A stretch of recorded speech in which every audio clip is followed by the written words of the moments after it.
పేదవాడి పక్షాన నిలబడతాం, ప్రజా గొంతుకై నినదిస్తాం. వాయిస్ ఆఫ్ వాయిస్లెస్, తెలుగువారి మనస్సాక్షి సాక్షి టీవీ.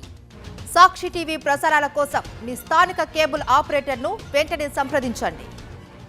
ఏపీలో ఉగ్ర కదలికలు తీవ్ర కలవరానికి గురి చేస్తున్నాయి. రాయచోటి, అంతకుముందు విజయనగరం, ఇప్పుడు ధర్మవరంలో మరో దేశద్రోహి ఎన్ఐఏకి చిక్కాడు. ఉగ్ర సంస్థలతో చేతులు కలిపి యువతను టెర్రరిస్టులుగా మారుస్తున్న వ్యక్తిని అధికారులు అరెస్ట్ చేశారు. కోర్టులో హాజరుపరచగా న్యాయస్థానం 14 రోజుల రిమాండ్ విధించింది. ఉగ్రవాద కదలికల వార్తలు శ్రీ సత్యసాయి జిల్లా ధర్మవరం ప్రజలను తీవ్ర భయాందోళనకు గురిచేశాయి. పాకిస్తాన్కు చెందిన ఉగ్రవాద సంస్థలతో ఫోన్ కాల్స్, వాట్సాప్ చాటింగ్ చేస్తూ యువతను ఉగ్రవాదులుగా మార్చేందుకు ప్రయత్నిస్తూ దేశద్రోహానికి పాల్పడిన ధర్మవరం పట్టణానికి చెందిన కోత్వాల్ నూర్ మహమ్మద్ను ఎన్ఐఏ, ఐబీ అధికారులు అరెస్టు చేశారు. ధర్మవరంలోని కోటలో నివాసం ఉండే కోత్వాల్ నూర్ మహమ్మద్ స్థానిక మార్కెట్ వీధిలోని సల్మాన్ బిర్యానీ సెంటర్లో వంట చేసేవాడు. ఈ నెల 12న హోటల్ వద్ద అతన్ని ఎన్ఐఏ అధికారులు అదుపులోకి తీసుకున్నారు. శనివారం తెల్లవారుజామున అతన్ని తీసుకుని వచ్చి ఇంట్లో సోదాలు చేశారు. మొబైల్ ఫోన్లు, 16 సిమ్ కార్డులు, ఉగ్రవాద ప్రేరేపిత పుస్తకాలను స్వాధీనం చేసుకున్నారు. సోదాల అనంతరం నూర్ మహమ్మద్ను ధర్మవరం డిఎస్సి కార్యాలయానికి తరలించి విచారణ చేపట్టారు. దాదాపు 29 ఉగ్రవాద సంస్థలకు చెందిన వాట్సాప్, ఫేస్బుక్ గ్రూపుల్లో నూర్ మహమ్మద్ కీలక సభ్యుడిగా ఉన్నట్లు గుర్తించినట్లు అధికార వర్గాలు పేర్కొన్నాయి.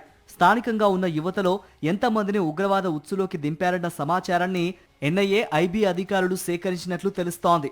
అతనిపై దేశద్రోహం కేసుతో పాటు చట్టవిరుద్ధ కార్యకలాపాల నిరోధక చట్టం కింద కేసులు నమోదు చేసినట్లు తెలుస్తోంది.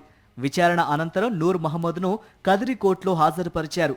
అతనికి 14 రోజుల రిమాండ్ విధిస్తూ న్యాయమూర్తి ఆదేశాలు జారీ చేశారు. అనంతరం నూర్ మహమ్మద్ను కడప సెంట్రల్ జైలుకు తరలించారు.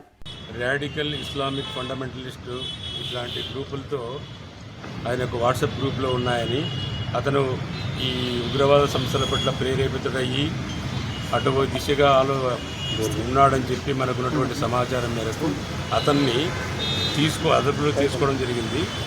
మరోవైపు వేరే మహిళతో వివాహేతర సంబంధం పెట్టుకోవడంతో 3 నెలలుగా తన భర్తకు దూరంగా ఉంటున్నారన్నారు నూర్ మహమ్మద్ భార్య.